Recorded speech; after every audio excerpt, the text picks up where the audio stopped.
Arena of Valor is a mobile multiplayer online battle arena developed by Tencent Gaming and published by Garena. All right, gentlemen, in order to show your good sportsmanship, you may now meet at the center to shake hands.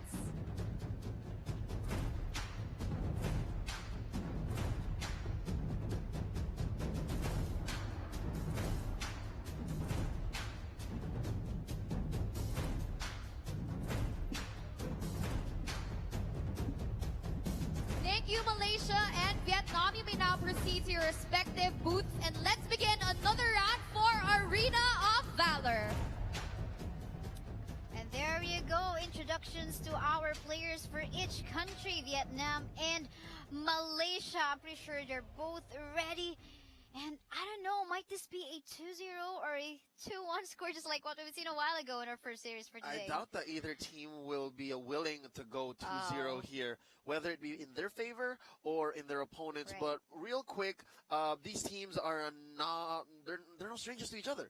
They've seen each other play in our Southeast Asian leagues outside of the SEA Games. And of course, right before we jumped into the arena over there, no pun intended, we were actually talking about these teams and how we think they're going to be performing, right? Scores aside, I believe Vietnam is going to be going in with a huge advantage. Coming in from AIC? Yeah, coming in from AIC, coming in from even the AWC earlier this year, Vietnam has been on fire if we're talking about Arena of Valor. And Vietnam is slowly establishing itself as AOV country. As AOV country, indeed, they took the rank 1 spot from AIC, but it wasn't the same team. Oh no, right? It wasn't. That was actually Team Flash. Yeah. But this one going into this matchup, as you see now, the lower bracket finals in this best of 3, coming from Vietnam is going to be Team Mocha ZD. Right. And this team, despite them not being the same team that has been dominating in the circuits,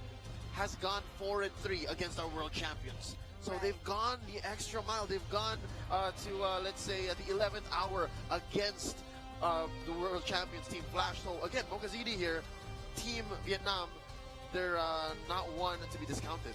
Right, and I guess not one to be discounted as well still is Team Malaysia, although we haven't seen them from the recent, bigger leagues or international leagues.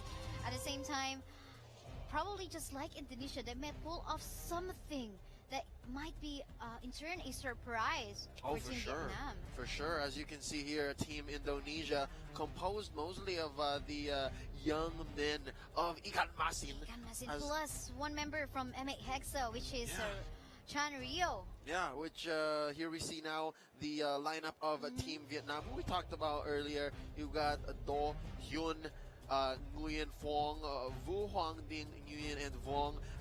These gentlemen, they're ready. They're carrying the pride of their country and those who came before them to win championships going into this lower bracket finals. Whoever wins here is going to be going into that battle for the gold. Right. And securing that spot in the gold medal match already, which is going to be happening tomorrow, is Team Indonesia already. Really good.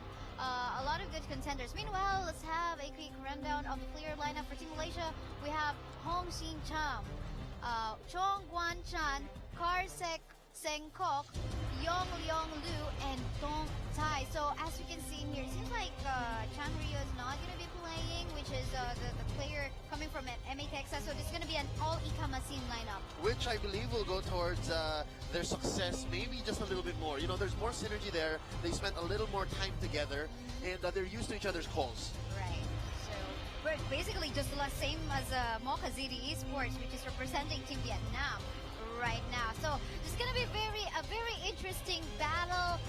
Previously, yesterday, from our group stages, as casters didn't even say that. We didn't get much information on what might be the bans and pick, because that was just a best of, or rather a series of 2 match, and at the same time it was a global ban pick mode, so we can say, all right, this is the topmost hero pick for this country. No, I'm pretty sure not enough data, right? In the group stages in A and B, again, in these not best of 2, but series of 2s, I'm pretty sure teams would be, keeping cards close to their chest. They would be picking heroes that would be successful, would be consistent, but not as explosive. And just earlier in the series that you casted with our good friend Asurai, I gotta say, when Indonesia brought out the Brunhilde, that was crazy. I mean, the earlier entrenchments that was put out by Team Indonesia, they were underwhelming. But as soon as it came to hit the clutch and to switch gears and go, you know what, it's game time, Brunhilde performed.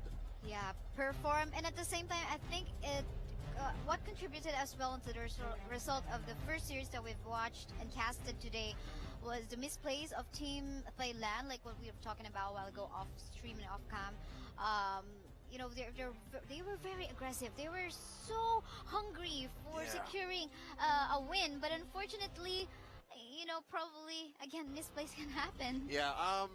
Sans misplays, you know, mechanical shortcomings here and there. I believe it was more of, you know, just seeing the goal and making one quick sprint for it. As you saw earlier, if you guys are just joining us, welcome, by the way. This is the lower bracket finals. We're talking about the happenings in the upper bracket finals. What happened was Thailand was already basically inside Indonesia's base, and they were going for the Nexus. And it wasn't just a slither of hell. It was literally one or two hits. Right. But slowly what happened was because of the very, very effective use of a Brunhilde's entrenchment, essentially Thailand got wiped.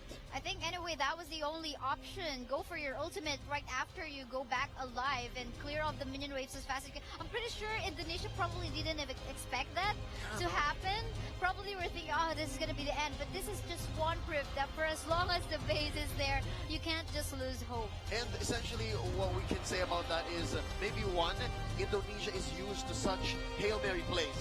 You know, that they're used to just hanging by a thread and taking a win from there. Because as we saw yesterday during the group stages, in the very, very first match broadcasted here for you guys, that's how they won, right? They swept the opponent, and they just went straight forward. They made a beeline down mid for the base, and that's exactly what happened again in Game 3 of the previous matchup. But here, I'm wondering, do you think Vietnam and Malaysia are used to that kind of play? You think we're going to see those kind of close calls?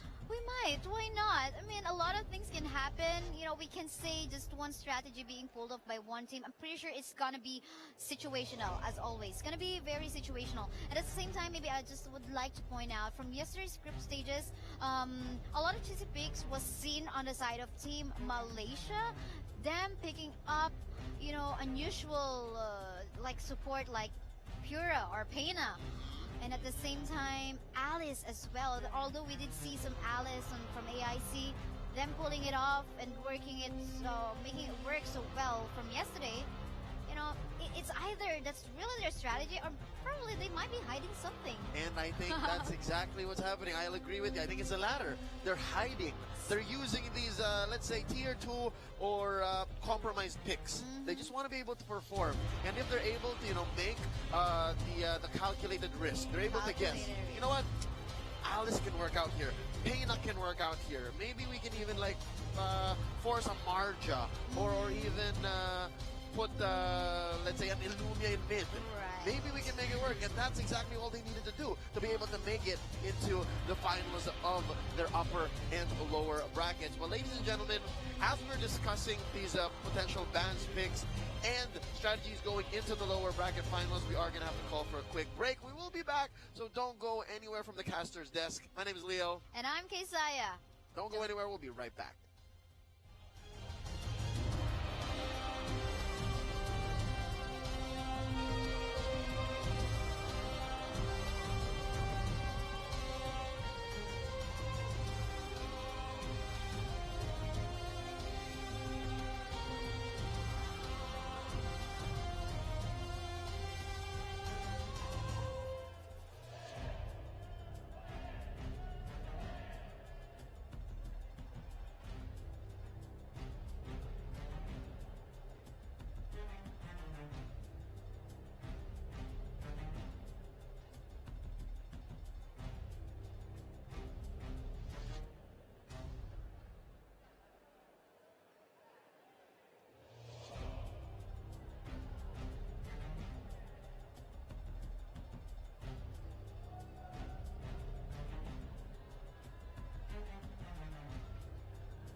As a fighting game community member, working with Razer has been such a great experience.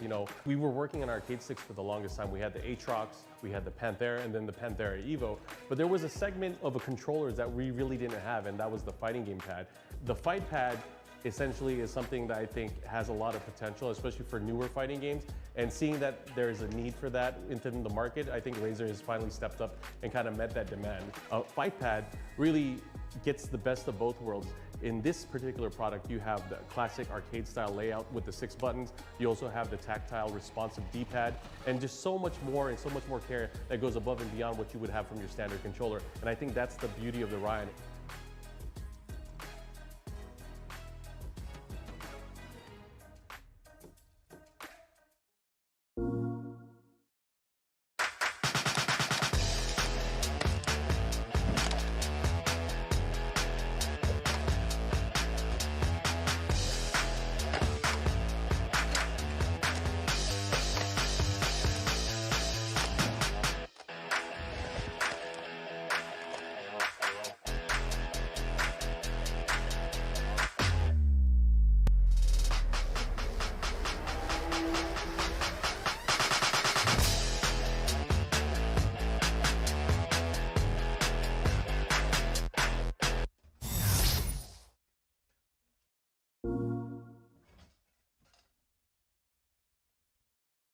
To make the ultimate gaming mouse, it needs speed